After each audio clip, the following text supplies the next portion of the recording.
চন্দননগরের এক শিক্ষা প্রতিষ্ঠানে এবারের সরস্বতী পুজোতে বিশেষ চমক দেখা গেছে। কলেজ ছাত্রী সৌমি হালদার পুরোহিতের আসনে বসে পুজো সম্পন্ন করেছেন। তার উচ্চারিত মন্ত্রে অন্যান্য ছাত্রছাত্রীরাও অঞ্জলি প্রদান করেন। এই ধরনের উদ্যোগ পশ্চিমবঙ্গের বিভিন্ন স্থানে দেখা যাচ্ছে। উত্তর ২৪ পরগনার অশোকনগরে ১০ম শ্রেণীর ছাত্রী শর্মিষ্ঠা চট্টোপাধ্যায় স্কুলের সরস্বতী পুজোয় পুরোহিতের ভূমিকা পালন করেছেন। এছাড়া যাদবপুর বিদ্যাপীঠ স্কুলের ছাত্রীরাও সরস্বতী পুজোয় পুরোহিতের দায়িত্ব নিয়েছেন।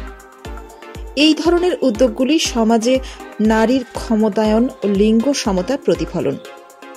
তরুণীরা পুজোর মতো ঐতিহ্যবাহী আচার অনুষ্ঠানে সক্রিয় অংশগ্রহণের মাধ্যমে প্রমাণ করেছেন যে তারা এই দায়িত্ব সফলভাবে পালন করতে সক্ষম।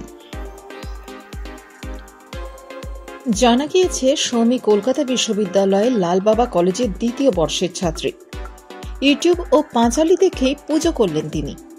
তার মন্ত্রেই এবারে পুজো পেলেন দেবী সরস্বতী। দীর্ঘ ১০ বছর ধরে এই প্রথা চলে আসছে হুগলি চন্দননগরের সুভাষপল্লী এলাকার ওই শিক্ষা প্রতিষ্ঠানে। শিক্ষক সুমন্ত বিশ্বাসের উদ্যোগেই সবকিছু সম্ভব হয়েছে। বাংলার এই গৃহশিক্ষক শিক্ষকতার পাশাপাশি মহিলাদের ঋতুকালীন বিষয়টি নিয়েও নানা রকম কাজ করে থাকেন। এলাকায় তিনি প্যাডম্যান নামেই পরিচিত। মূলত তিনি নিজের উদ্যোগে ছাত্রীদের দিনে পুজো করান। গৃহশিক্ষক সুমন্ত বিশ্বাস বলেন, পুরুষ পুরোহিতদের দিয়েই পুজো করাতে হবে, এটার আমি বিরোধী।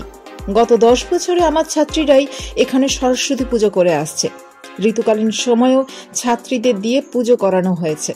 আমি মনে করি সমান অধিকারের প্রশ্নে কেউ পিছিয়ে নেই।